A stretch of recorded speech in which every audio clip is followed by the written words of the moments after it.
3DS has been home to a ton of great Virtual Console titles over the years. Games from the Game Boy, Game Boy Color, Game Gear, Famicom, and Super Famicom have all made appearances on the service. Although there was some parity between regions, basically a lot of similar releases between Japan, North America, and Europe to some extent, there were still some titles that never made it outside of Japan. Danny from the Famicast here, and today we're going to take a look at some of the best Virtual Console games that never made the jump to the West. Donkey Kong Land GB, Dinky Kong and Dixie Kong. While gamers in the West did get a chance to play the fantastic Donkey Kong Land games on the Virtual Console in their territories, this specific version is a Game Boy Color version of Donkey Kong Land 3. It was originally released in Japan on the Game Boy Color in 2000, nearly 2 years after the game released in the West on the OG Game Boy. Obviously this version of the game features color, but is by and large the same. It hit digital store shelves on the eShop in Japan in May 2014.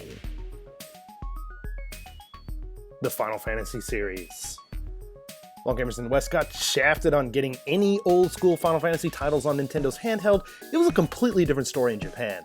Starting in December 2013, Final Fantasy for the Famicom hit the 3DS Virtual Console, followed by Final Fantasy II in February 2014 and Final Fantasy III in April of the same year.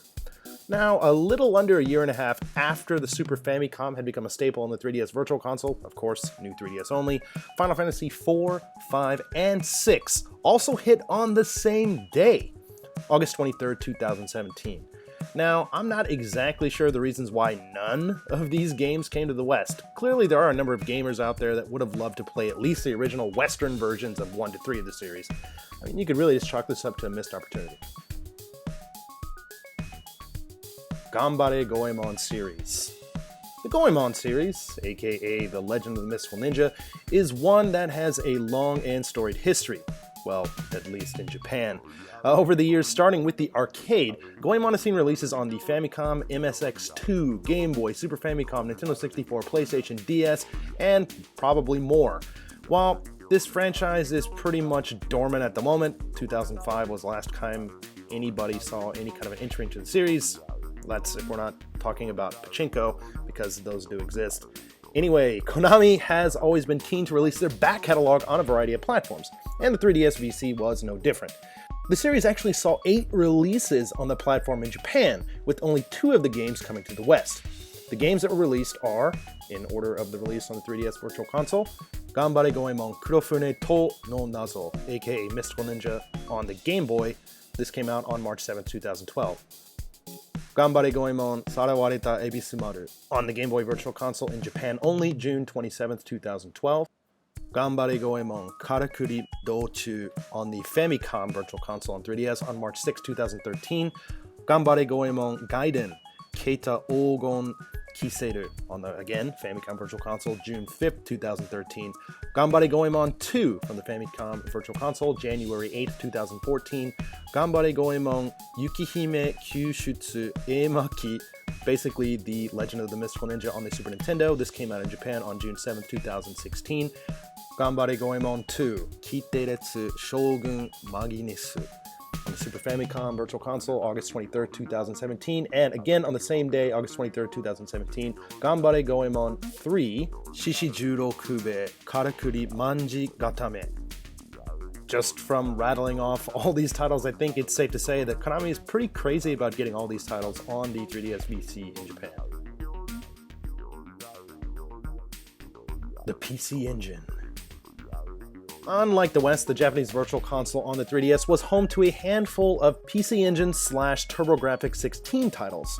Starting in December 2013, rights holder Konami, again, these guys really like putting out a lot of Virtual Console games, they published Gradius and The Kung Fu, which is known as China Warrior in the West.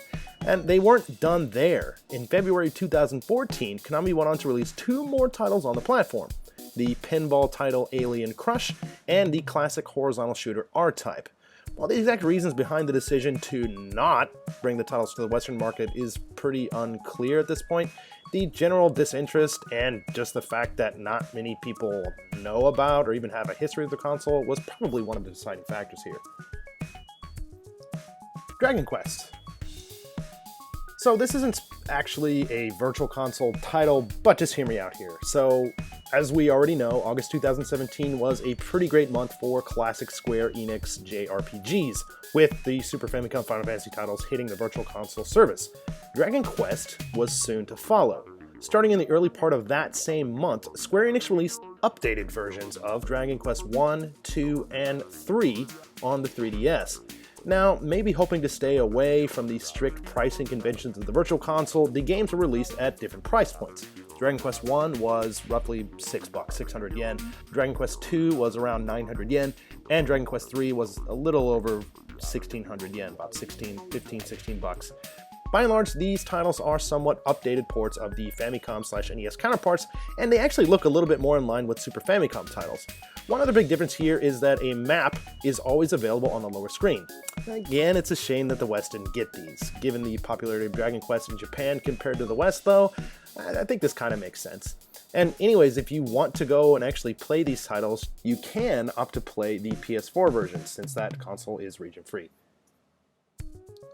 Moiro Pro Yakyu 2016. Now, again, like the Dragon Quest stuff, this is technically not a virtual console game, but it does have some obvious retro roots. So, Moiro Pro Yakyu, better known in the West as Bases Loaded, did actually see a true virtual console release of the first game in both North America and Japan. Now, for this special 2016 version, though, developer and publisher Mabius did the hard work of bringing the game to modern platforms, releasing first on the PS4 in April 2016, and then later on the 3DS in November of the same year. This 2016 version of the game sticks pretty close to the original.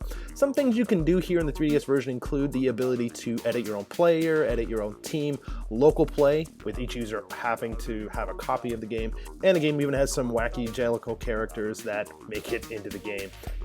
If you have a Japanese 3DS and you like baseball, well, you're in luck. The game is actually on a permanent discount down to 432 yen, basically less than $5 on the Japanese eShop. Again, it's a bit of a big barrier of entry there, but hey, there it is. Alright, and there you have it. These are some of the best virtual console games that never left Japan, plus a little bit of extra with the last couple titles there. So what do you think? Was there anything that you really wanted to see on the virtual console that was in Japan and didn't make it over to the West? Sound off in the comments below. As always, thanks for checking out this video. If you like what you see, please feel free to give us a like. If you're new to the channel, please feel free to subscribe. We got tons of podcasts, video reviews, special videos, and a whole lot more. Again, this is Danny from the Famicast. Thanks for watching, and we'll catch you later.